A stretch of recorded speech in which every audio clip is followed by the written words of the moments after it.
Selamat pagi, teman-teman. Kita bertemu kembali dengan kuliah kita di chapter yang ke-6, pertemuan yang ke-6 dalam e-learning Setiami. Mari kita uh, ikuti dengan baik agar kita bisa menangkap nanti apa yang akan dijelaskan di sini. Dalam chapter yang ke-6 ini kita akan mempelajari yaitu matriks risiko pada supply chain risk management. Jadi kita akan mulai masuk ke materi kita.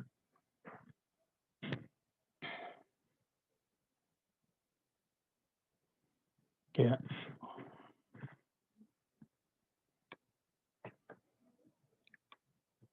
Setiap manajer atau pemimpin harus bertanggung jawab atas identifikasi dan pengendalian risiko yang terjadi di dalam area tanggung jawab mereka. Setelah risiko diidentifikasi, suatu matriks risiko dapat dikembangkan.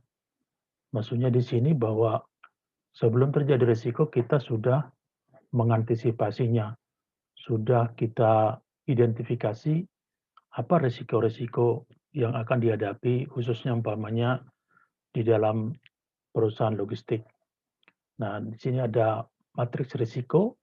Matriks risiko memberikan gambaran risiko 2 dimensi atau lebih tinggi untuk departemen produk, project, atau aktivitas lainnya yang menjadi fokus perhatian perusahaan. Hal ini dimaksudkan untuk memberikan sarana dalam memperkirakan probabilitas keberhasilan atau kegagalan dan mengidentifikasi kegiatan-kegiatan yang memerlukan kontrol lebih besar. Selain juga bermanfaat untuk menetapkan tanggung jawab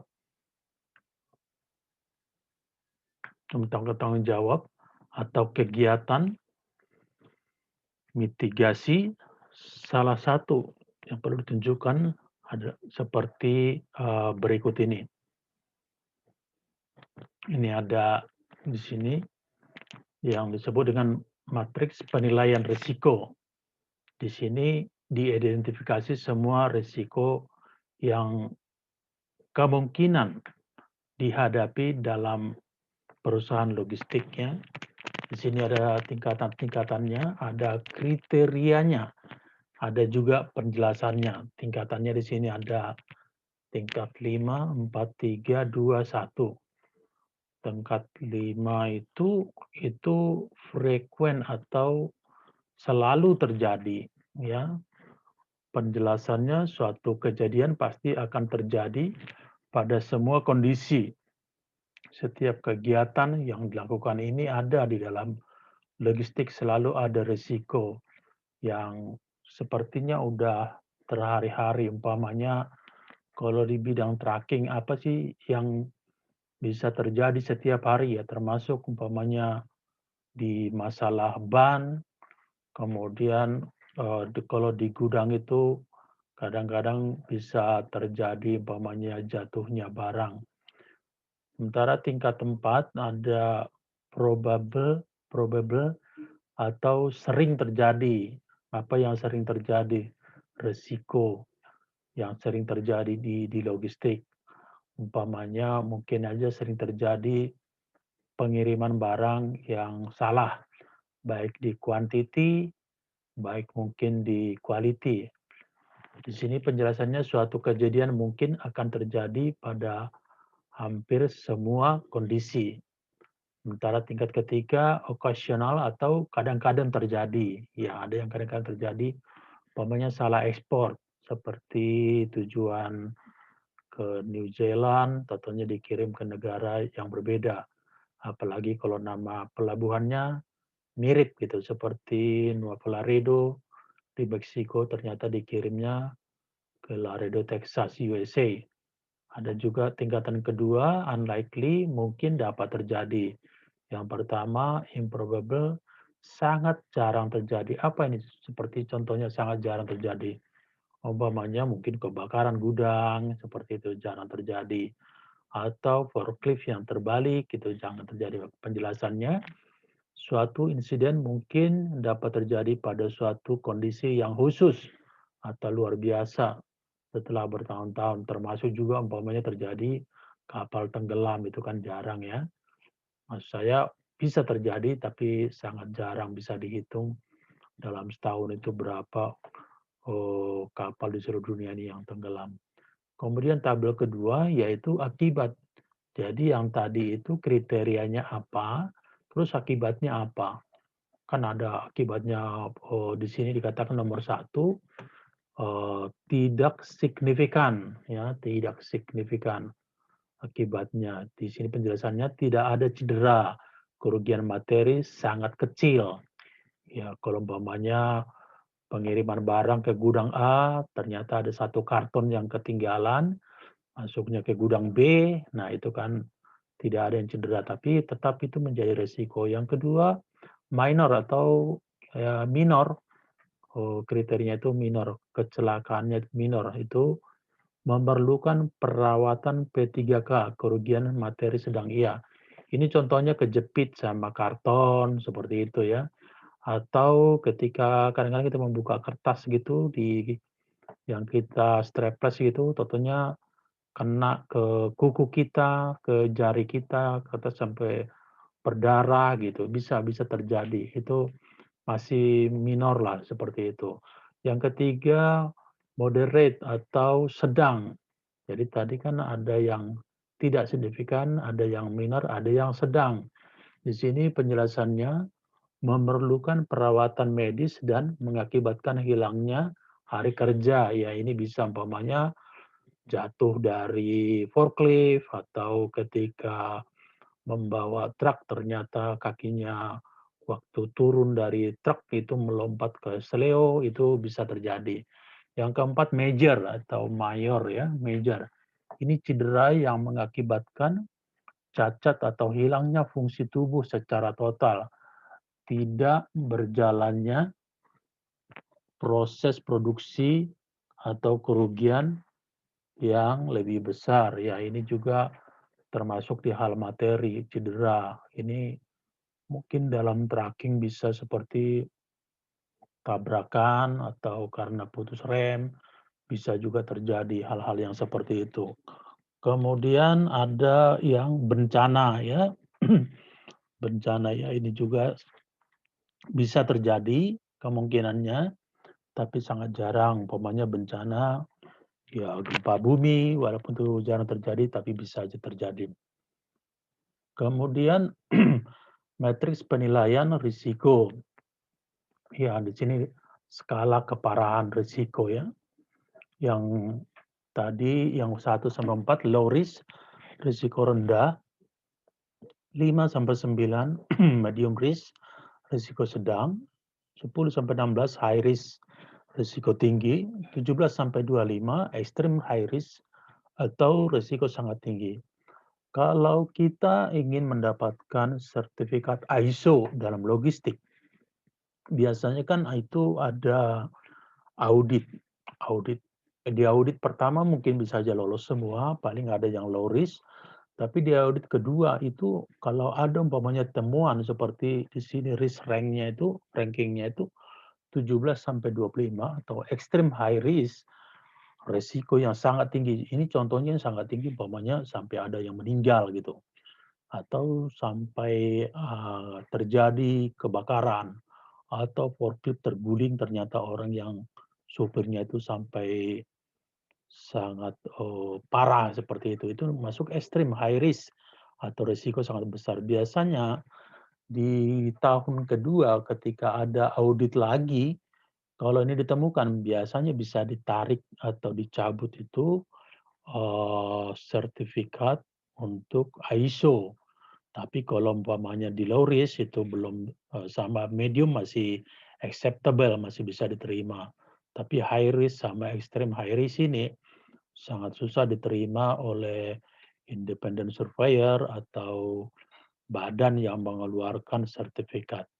Di sini ada keterangannya, T-nya itu tinggi, terus S-nya itu signifikan, R-nya itu rendah, ya. Tabel 4 menunjukkan contoh matriks risiko dari Federal Highway Administration, dan pada tabel 4 hijau menunjukkan bahwa proyek harus ditunda dan dana dialokasikan ke proyek yang lebih kritis, ya.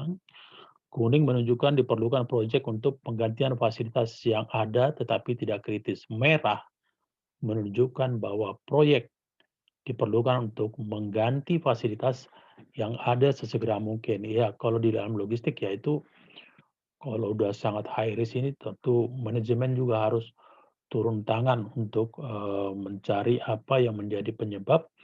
Tentu sebelum ada audit itu sudah diperbaiki secara keseluruhan, tapi temuan-temuan itu harus dibuat catatan. Jadi jangan dibuat umpamanya tidak ada temuan apapun, ada yang major, ada yang minor, ada yang sedang atau medium juga ada. Tapi diusahakan jangan sampai yang major. Yang major itu udah dianggap bahwa kita gagal mengemban atau misi atau implementasi daripada ISO. Nah, di sini ada matriks penilaian risiko ya. Ada di sini peluangnya 1 sampai 5 dan akibatnya. Nah, ini yang sampai ada, yang merah ini itu udah sangat parah ya. Jadi kita harus berusaha untuk, kalau bisa selalu di hijau, kalaupun sampai di kuning yang muda ini, oke masih bisa acceptable, tapi temuannya dengan catatan. Dari itu kita usahakan ini yang di L ini, yang sangat rendah ya, low sama M. Tapi kalau udah sampai H, sampai very high, FH itu VH itu sudah sangat kurang bagus. Dan itu menjadi penilaian juga bagi tim surveyor, bagi, eksistensi, bagaimana perusahaan implementasi. Dari itu sebelum ada audit ini semua udah harus diperbaiki.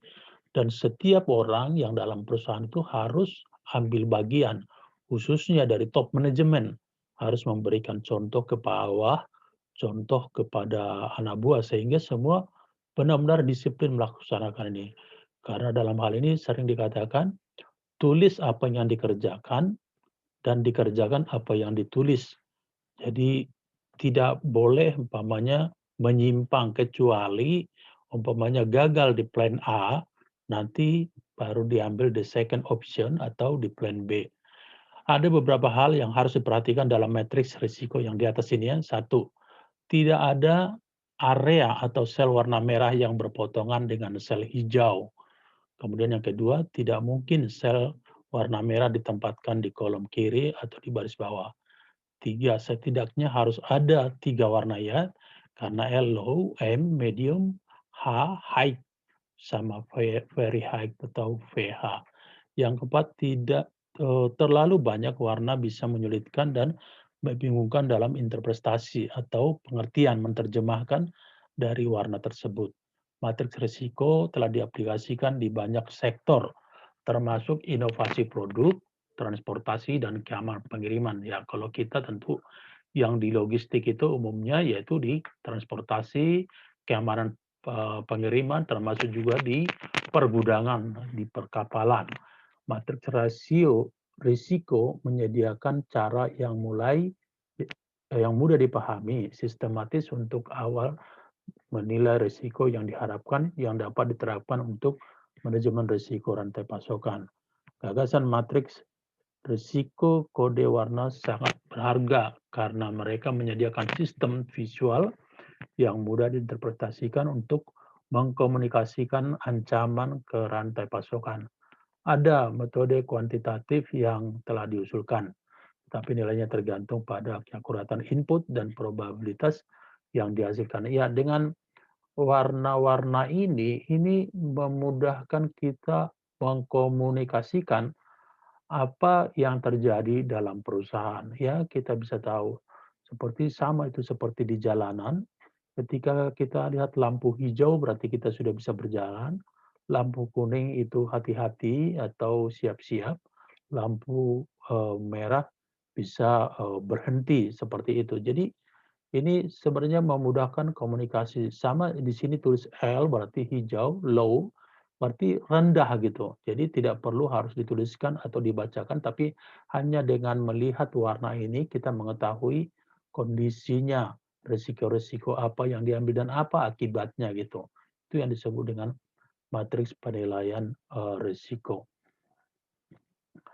Baik, sampai di sini, penjelasan dan untuk materinya bisa di-download di dalam SSO. Terima kasih atas perhatiannya.